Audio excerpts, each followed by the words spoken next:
Hello, good evening. Happy Valentine's to you. Sino yung hindi ko mababanggit at nababanggit na mga tao, Happy Valentine's sa inyong lahat.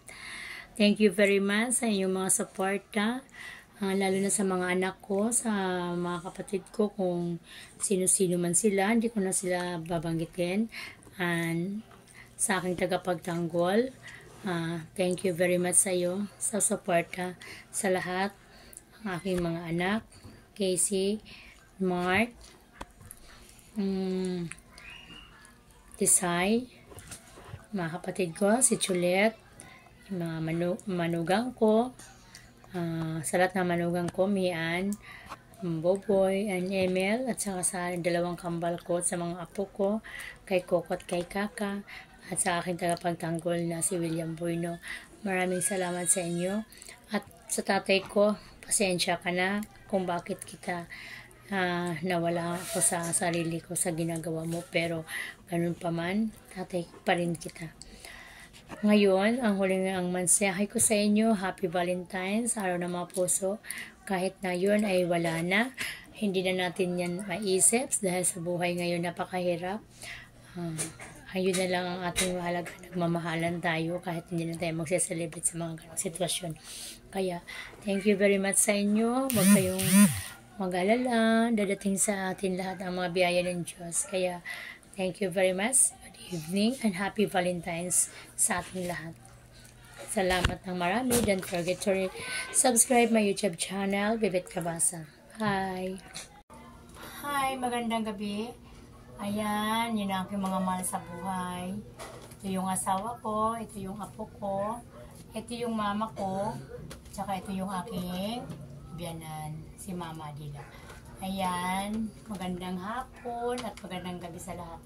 Ayan, ngayon araw ng mga puso, kahit na ako'y masamang loob, nasasaktan, kahit anong nangyari sa aking buhay, ay hindi ko sila nakakalimutan. Ayan yung aking mga mahal sa buhay na lumauna. Alam nyo guys, napakasarap magmahal ng kapwa. Kaya lang, wag lang natin abusuhin kung ano man yung mayroon na pagmamahal na binibigay sa iyo. At wag natin baliwalain ang lahat na pagmamahal, kung anong mga pagmamahal na binibigay sa inyo, ay kailangan yung tanggapin. Pero mayroon akong mensahe na napakahirap intindihin, na isa sa mahal ko sa buhay, napakahirap, yung tatay ko pa. Alam nyo, nagsalita ako sa kanya kahapon ng hindi maganda. Kasi sa simula na ako isinilang, nagkaroon ng isip, hanggang sa ngayon na ako matanda na, nasa 2 taong gulang na. Ngayon ko lang nasagot ang tatay ko. Sobrang grabe ang sama ng loob ko na binitawan niya sa akin. Hindi ko kayang tanggapin.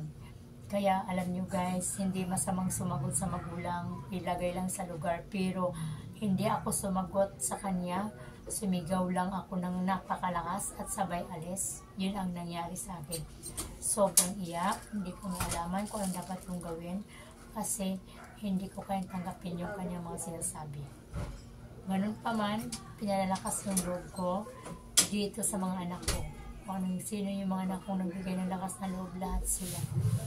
At iniisip ko yung mga mahal ko sa buhay nga na yumauna, yun lang. Pero ang tatay ko, mahal ko. Di ko kayang ilimutin, iwanan at kalimutan.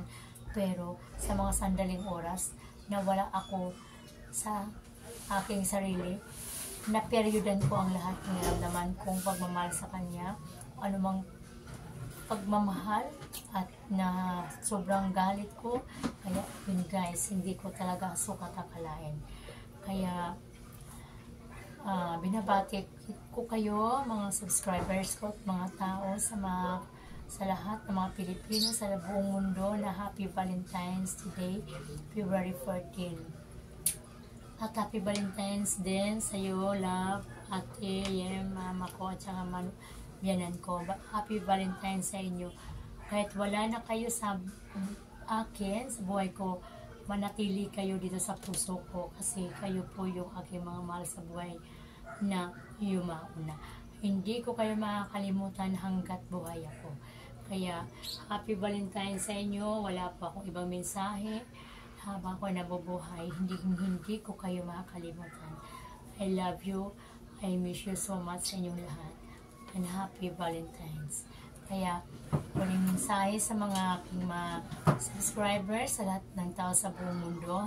Happy Valentine's sa inyo. Sa mga kapitbahay, thank you very much sa suporta. Sa lahat ng mga kamag-anak ko, sa mga anak ko. Sa mga anak ko, sa mga kapatid ko, thank you very much sa mga moral support ninyo. Tibayin sana ng loob ko habang ako nabubuhay. Sana ito mga pagsubok lang kung ano man itong naramdaman ko. Maraming salamat sa inyo at huwag niyo akong kalimutan, paki-like and share sa aking YouTube channel, Pibet Kabasa. Thank you very much and good evening. Happy Valentine's!